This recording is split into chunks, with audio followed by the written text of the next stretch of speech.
have a question for you. It's off the subject here, Craig.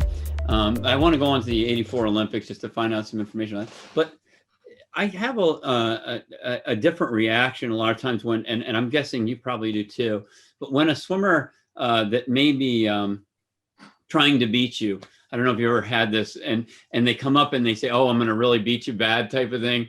And I think if you're a strong enough a personality that doesn't bother you, you actually realize that the other person has some insecurities, right? But just wondering if you ever had that experience before. Oh yeah. The first time I experienced it when I was like 14 and I beat this kid who was on my team, who was like the number one kid in the state in this event. And we were on the same team and his parents didn't talk to me for 3 months. And I was like, this is crazy. We're 14 years old and we're racing, but that stuff would get me mad. One year at NCAA's, I had a competitor, a great swimmer, basically walk around in his Speedo with a cowboy hat and his cowboy boots and follow me around the deck, pointing at me the whole time. And that sort of stuff just fires me up, right? Yeah. It makes me focus a little bit harder. Yeah. Can I share a quick story about something like this? Please, yeah. So, it's all like up here, right? And like as a coach, you need to know your athletes. So I made my first USA national team at 79 Pan Am Games in Puerto Rico. And back then Pan Am Games were huge, right? They're not as big a meet now, but back that was in Escambron, right? Yes, yeah, that outdoor pool by the ocean was awesome. Yep. And it was a huge meet. It was my first time I ever got to wear USA sweats and just be part of the whole festivities. So I swim the 200 fly in the morning and I'm feeling, I feel great. And I qualify first and it's just, it was so easy. So, I go back to the hotel. My dad had come down and I have lunch with my dad. I go back to the hotel room. I take a nap, like every other swimmer, right? And Randy's on the coaching staff, Randy Reese, right? And so I get in the elevator. We're going to go down to the lobby and get on the bus and go to the pool. And I'm in the elevator with Randy and about 3 other press people, right? And we're going down the elevator and one of the press people turns to Randy and says, "Coach Reese, do you expect any good swims tonight?" Mm-hmm. And Randy just sits there and waits a minute and he goes, "Maybe Jill Sturkle." And that was it. And I'm standing right there. And I got so mad. All I could think about was I'm going to show that little mustache guy how wrong he is. And that night I dropped 2 seconds, broke the Pan Am, record, right. And I was so mad. And it wasn't until many years later when I actually asked Randy about that and asked if he said that on purpose. And he said, "Of course I did." Yeah. He knew that's the way that I would respond. If he said, "Craig here is going to swim great," right, that would not in my head. Yep. But he knew that if he got me angry, or, like you're talking about people trying to psych people out, all that was going to do, it was just going to fire me up, and it did. So he really knew how to pull your trigger on that. Yes. That's great. That's great. Did you experience that when you set your world record? What meet was that? So that was at Olympic trials, right? In '80, and I have pretty vivid memory of it, and a lot of it is because I have a lot of friends who share the memory with me because I was swimming really, really well. I was swimming fast that summer, right? My event was like 1:30, 2 o'clock in the afternoon, right? And in California. And a lot of people told me later on that they were done, but they stuck around to watch me swim because they knew I was going to pop off a good one, which I thought was really cool, right? I thought that was really cool. And I remember swimming that morning, and breaking the world record that morning was probably the easiest swim I ever had in my life. It's different, isn't it? Yes. It's a different experience with the water, in my opinion. You feel different. Yeah, I touched the wall and I felt like I could have jumped up and do it all over again, right? It just everything clicked. Now, the funny part about that is I got out and everybody was congratulating me and, whatever. And as the swimmer, you go talk to your coach after your swim. And I went up to Randy, right? And you kind of know where this is going. And Randy looks at me, and the first thing Randy says was, "You messed up your third turn. You should have been faster." That was it. I just broke the world record. And that's what he told me. And I was like, and I knew I messed up my third turn, right? Right. And then as I was walking away, by that for this one time. and then as I was leaving, he turned around and said, "By the way, nice job," right? But that was what made Randy, to me, a great coach. Right? That's what you wanted to start with. Right. He always expected more out of me. Like, you did this, but I know you could be faster. Here's what we can get better. So did you have any experience? I know a lot of people that's kind of one of their ultimate dreams is to set a world record. I've had a lot of people that I've talked to that have set world records that say it's not everything you'd hope it to be for about 15 minutes or to 3 days or something like this. It is. And then there's this thought of what's next. Did you have any of that? I don't know how to compare it like back then to today, because there's been a lot of changes. You remember like in 2009 with the cheat suits, you had like 112 world records broken that year. Like back when we swam, if there was one world record broken in a year, that was a huge event. Right. You didn't ever see world records. So, when I broke it, I mean, it took a long time for me to kind of process it. Yeah. But also, that's one reason I went to Florida, right? I wanted to be like a little fish in a big pond, right? I wanted to be with other great swimmers who were better than me, right? And lets you climb. What's that? It lets you climb. Yes, it does. Exactly, right. And even when I broke the record, I mean, there were still people who had won gold medals at the Olympics, right? Or won world championships and one that had American and world records. So, so there was more to do. There was more to do, but and I think Randy allowed me to kind of enjoy it for a little while, and I felt like, again, I personally just didn't want to be like a one race swimmer. Mm-hmm. I kind of wanted to leave my mark in the 200 butterfly, and like you said, I felt like I wasn't done yet with what I wanted to do, in that race. I felt like I still had room to improve. And, still to this day, I think if I did things differently, I could have gone faster. But, but I was happy with, you have to be happy with where you are with everything, no matter what. Okay. So talk to us about the 84 Olympics. Yeah. So, 84, I didn't have a good swim. And, for a lot of different reasons, right? I mean, and it's like everything in swimming. It's never just one thing, right? Really. And I think part of it, I was a little burned out. I was 23 years old, and that was considered really old for swimming. Yeah. Old man at that point, huh? Right. Yeah. And a lot of my non-swimming friends already had jobs, and and I question myself every day, like, what am I doing?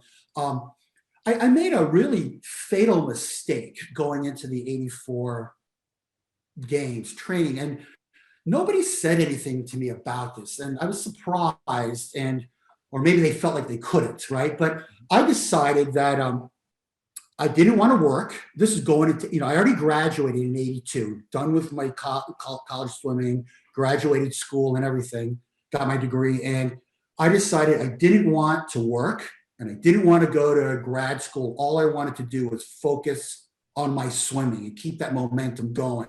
That's a problem, isn't it? Yes. In hindsight, it was the worst thing that I could ever do to myself. Balance. Because it's balance. All I had was swimming. And if I had a bad practice, it got in my head. And I'd go back, and then I would ruminate about it all week, and then it just fed off itself. And I had nowhere to go in my head to get away from swimming. I didn't have a job. I didn't have school. All I had was practice the next day. And everybody that ever talks to you, they're right is basically, how are you going to do? Are you ready? Yeah. Yes. And that's your life. Yeah. So, it was a lesson that I actually, I unfortunately learned, I feel like the hard way, is it just, it really, it crushed me internally because I had nowhere to get away. It's like talking about Steve Lundquist getting away and being a lumberjack for a while, right? Or people stepping out and then coming back being a little refreshed with a new sense of exuberance and excitement. I didn't have any. Stale and you get nervous. You can tell them I'm speaking from experience because I did the exact same thing at the exact same time you did. Really? I didn't. I had school, but I took a few classes. It took me a month to get over the classes and then train from there on in. And I would say that was one of the biggest mistakes I made because I normally wasn't like that. Yeah. And it consumes you. Yeah, and it did. And I got to 84 and I didn't feel well. I didn't feel, my stroke didn't feel good, and just a lot of things. It just didn't happen. But that's the sport of swimming, right? I mean, right. That's what it is. And when it was all done, I almost had like a sense of relief that now I can kind of get on with my life. Mm-hmm.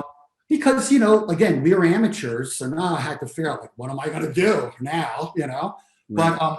But there was a weird sense of relief that I could now get on with my life and take the next step.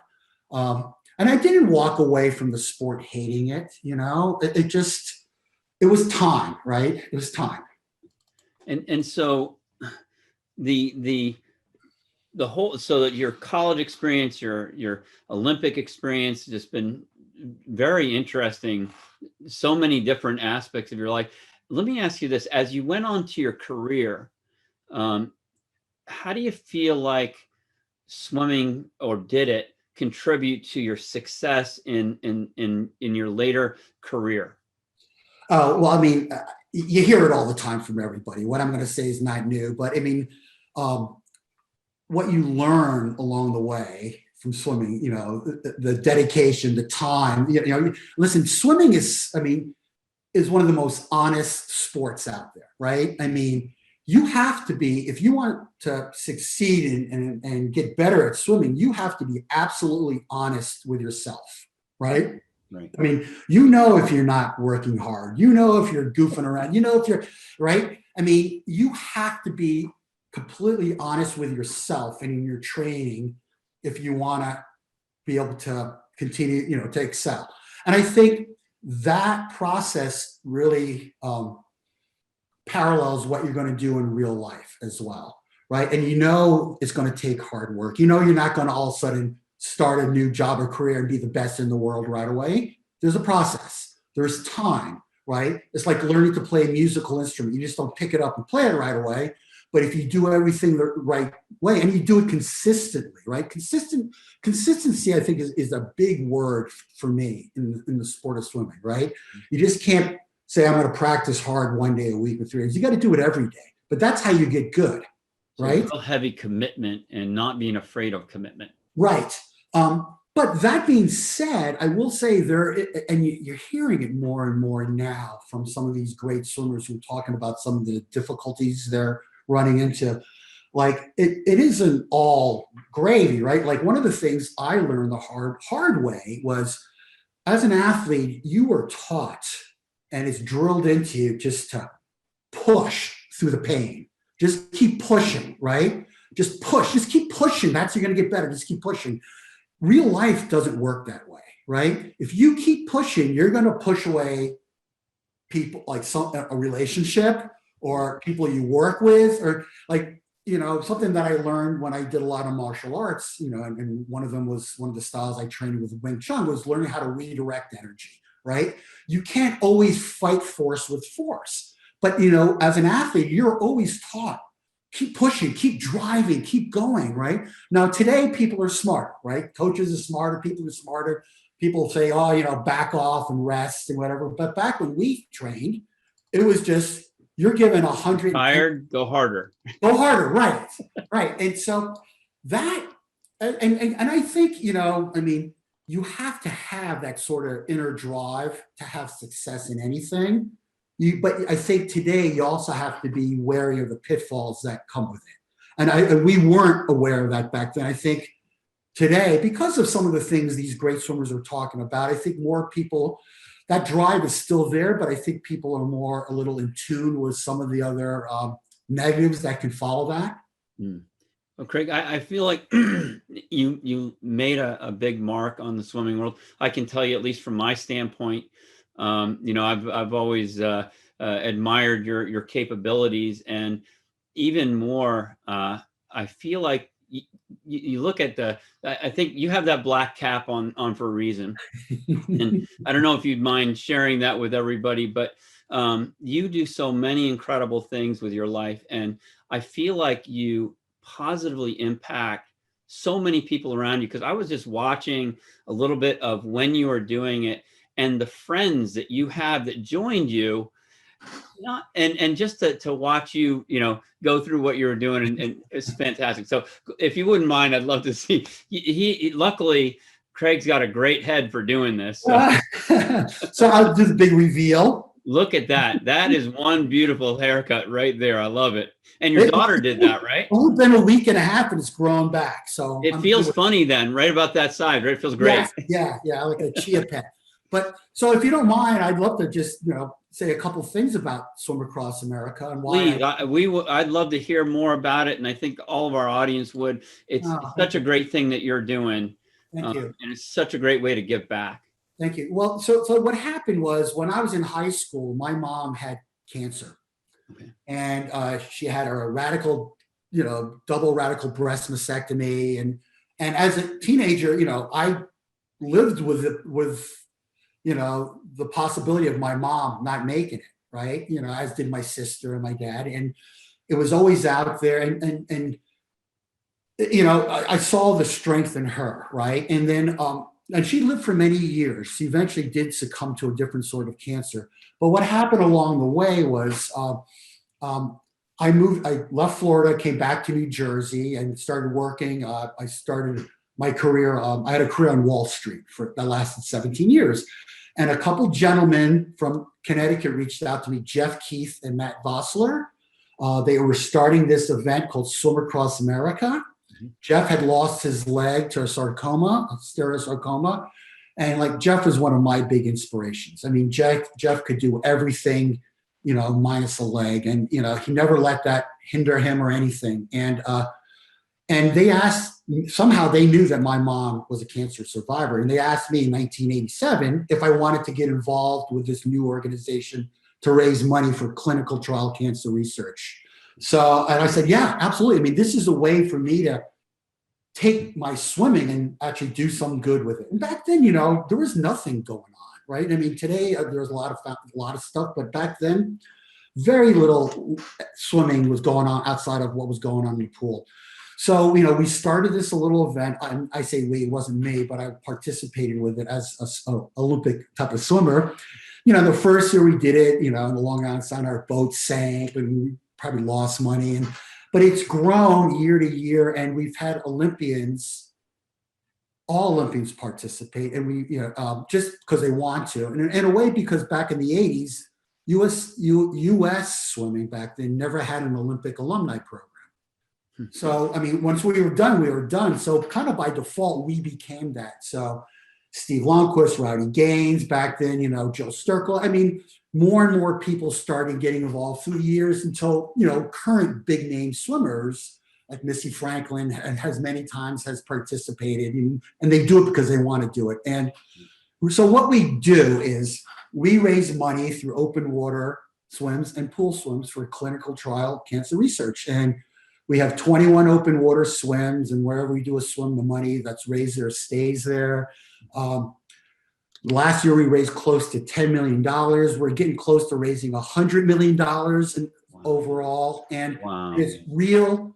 I just want to let you know that the swimming community has has made a real difference and has funded clinical trial research that's led to actual real immunotherapy drugs that are huge name drugs that are on the market right now that are saving lives. It's because of swimmers. So it's kind of cool. So, and that's not money that goes to somebody that just kind of siphons off the money and takes it themselves. That goes directly to that research, right? Yes. So it gets to the places, and that's always my concern when you donate, is somebody's going to, go off and have a nice dinner on you or something. Yeah. This is right. This is something that people are doing the kindness of their heart to help people that are going through this experience that they've had some kind of connection to, and they want to help. Yeah, I mean, we have, people are surviving now because of the research that's being done. So we fund specific doctors and their specific research projects. They come to our swims. Yeah, I'll give you an example. Dr. John DeGroot, he heads up pediatric neuro-oncology at MD Anderson in Houston. The guy's a rock star in that medical profession. He swam competitively at Stanford. And when he does, and we fund him, and when he comes to our event, he swims. Oh. Bill Nelson's head of all of oncology at Sidney Kimmel Cancer Center at Johns Hopkins. He gets in the water and swims. I mean, we want to make sure that they get out of the water, right? Right. But the thing is, even if it's not us, just, I think it's really important as an athlete or a swimmer to be able to give back to something. It doesn't even have to be us, but give back to something. Be a part of your community. If you want to be a part of Swim Across America, swimacrossamerica.org. And that's why I have the shaved head, because I did my fundraiser for Swim Across America last week. And I said, if I get to this goal number, I'm going to live stream shaving my head. And your daughter shaved your head, right? She was having a great time. Thank you for watching. And you know what, for me, it was just so fun to share it's a wacky year, and it was fun to share in the wackiness with everybody. It was a real positive thing. Yeah. So, folks, if you want to really make sure that you can help out, this is a great way to help out. And you can see the personalities that are involved in it, and the amazing people that are contributing, and they have a reason they're contributing. They think it's going to go and help people, which is exactly what it's doing. And that's great. And I do have one more question in regards to your swimming, if you don't mind. So your technique, but as I mentioned before, was so unique, and it really impressed upon me what you're doing. And you were really making it very effective. And you said something to me earlier before we got on the interview that was very interesting. So you had a fairly flat stroke. And can you talk about why you had the flat stroke? And then you said it impacted you later. And, as we know, we give technique clinics. We do, I think, right now about 4,000 technique clinics a year, and one-on-one sessions. And we help people's technique. And I also actually thought it would be fun at some point to actually do your stroke, because it was so different. Oh. And it was very successful. Just don't ask me to get in the water. Right. I got it in my mind. Yeah. But so, I'm happy to share all that. I'm just going to start by saying I always look at swimming like, it's like we talked about technique and fundamentals, and there are basic techniques and fundamentals that are truisms no matter what, but everybody makes it their own, right? You have to make it your own. Like I always look at it like walking, right? When you walk, everybody puts one foot in front of the next, but everybody walks with a different swagger or style, right? You propel, your body moves a different way. And it's the same thing in swimming. So my stroke was that way because I'm a really good kicker. I've always been a good kicker. Probably the weakness in my stroke is my upper body, right?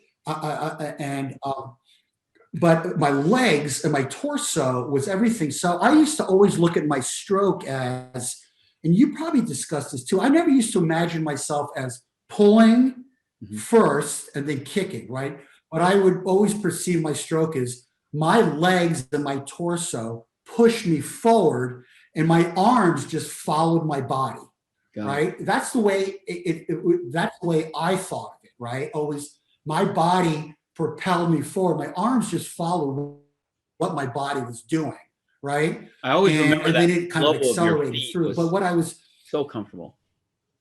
Yeah. And but what also I used to always think, and I was like, how do I get to the other side of the pool as fast as possible, as easy as possible? Like I just, if I can go across there easy, why not? And one of the things that used to drive me forward, I used to always drive my chin forward. I mean, if you watch my stroke, it's my chin's always right on the surface, right? And that's what kind of gave me that flatter feel, because my legs were so strong that I could kind of do that without having to do a lot of undulation, right? My legs would push me forward and I can drive my head forward. Yeah, they're almost like your feet were grasping the water. I remember it was just yeah, it's interesting. Like a real heavy hit on the water. Yeah, that's interesting. Yeah, so my head and my body was always driving forward, and it worked for many years until like near the end of my career, where I actually ended up swimming too flat, right? And I wasn't getting my head in soon enough, right? So my head was dropping in too late. And I see pictures of myself where I'm like, oh my God, that looks terrible, right? And that doesn't look anything like my stroke used to look years ago. So my stroke evolved to the point where it was really no longer efficient. It changed into something else. And then by the time I tried to get it back, it really... So it's really the timing of your head and when it went down compared to your arms, right? So your head would go down and then your arms, and then little by little it worked out so that your head, so that would impact your trapezius, I would think, and get burning sensation, things like that. Yeah, I was lucky enough never to have any injuries at all, but it definitely, I ended up becoming too flat, right? And it changed my stroke, and to the point where I was actually having difficulties trying to get it back to where I was. Kind of like I got off too far off center, off balance, right?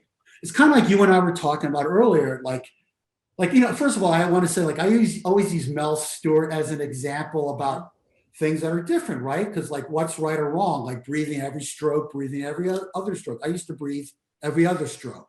Michael breathes every stroke. It depends what you want. When Mel Stewart first started swimming, everybody told him it was wrong, right? Because Mel was a side breather, right? And it was like really weird, right? But you know what? When he goes to the Olympics and sets a world record and wins a gold medal, is it hard wrong? to argue with it? Right. It works for him. Right. So I think everybody you have to understand the fundamentals, but then you have to make it work for you. And what you and I were talking about earlier was freestyle. We went through this period where everybody was talking about alternate side breathing in freestyle, right? You rotate your shoulder and blah, blah, blah, blah, blah. And I used to be a really good distance freestyler as well. And I would breathe every stroke to the left, just like you. And we started changing that. Then I would start breathing every third, and my freestyle fell apart. And I didn't understand why. And it wasn't until I was already done swimming that I realized what was going on. Two things happened. One, rather than rotating both ways, I actually ended up swimming too flat. And two, I realized too late that I was a real oxygen breather, right? There are people that have to breathe every stroke, the distance miler, right? And there are people that I realized I was constantly in oxygen debt when I was breathing every third. But it was the right thing to do, and I thought maybe that was just me, or I just wasn't training hard enough. Right, but I was suffering through that. Right, and you need more oxygen pumping through that body, and that's interesting, because some people say, oh, well, that's a weakness. However, here's a world record holder that says, from his standpoint, that's not a weakness. That's just a difference. Yeah. Right. So everybody's got unique needs, right, in that pool. Yes. It's very interesting. We have a program that we work called MindWorks on that there, where we feel like that everything that you do comes from your brain. So, right, your emotion, how you feel about things and how you think about things, how you move your body, etc., comes through the brain. So instead of teaching you how to swim, we work with your mind, so you understand the concepts of what you need to get done.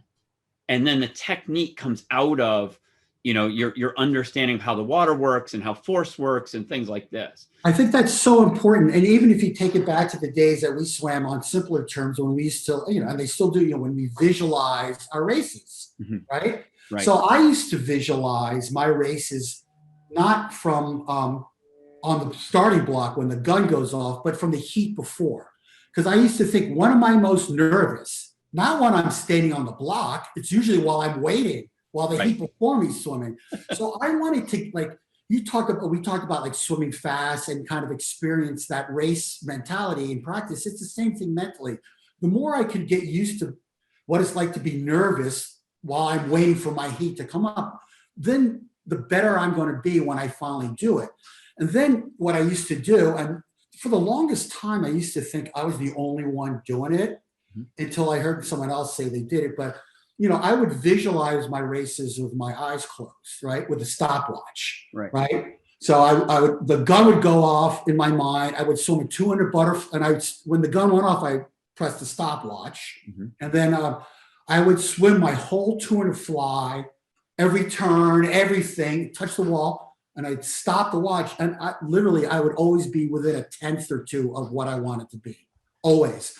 And I used to think I was the only one doing that until, God, I want to blank. Who's the great 800 runner? They used to wear the gold shoes, world record holder, Olympic champion. You got me on that one. I don't know. You know who I'm talking about. I can't believe I'm blanking on it. But he said he used to do the same thing. Is that right? I can tell you from my standpoint, Doc used to drive him nuts, but I used to do 25-yard, just to pace myself. And I could tell him to the 100th of a second, I would say, I believe it was 7 or 8 times out of 10 to the 100th. Yeah. And so if you can do it 7 to 8 times, there's some kind of accuracy there. Right. And obviously you got human error. So we were kind of in tune. And it's interesting though, even if you're like a 1/10 of a second, it's very close and you really know where you are. I feel like I've refound a lifelong friend, Craig. It's amazing. I just really appreciate your time. And I like you said, I could go on forever. I really love it. And I'd like to contact you if you don't mind, and we'll go farther and see what we can do together. Well, thank you very much, John. And thank you. And what you guys do, it's great. And it's so important for the swimming community. And, it's nice to, even at my age, to still have maybe a little bit to contribute to the sport and to people. Oh, you do wonderful things. Thank you. It's great. So thank you so much. Great, Craig. Take care, and I'll talk to you real soon. Okay. Thank you. Bye-bye.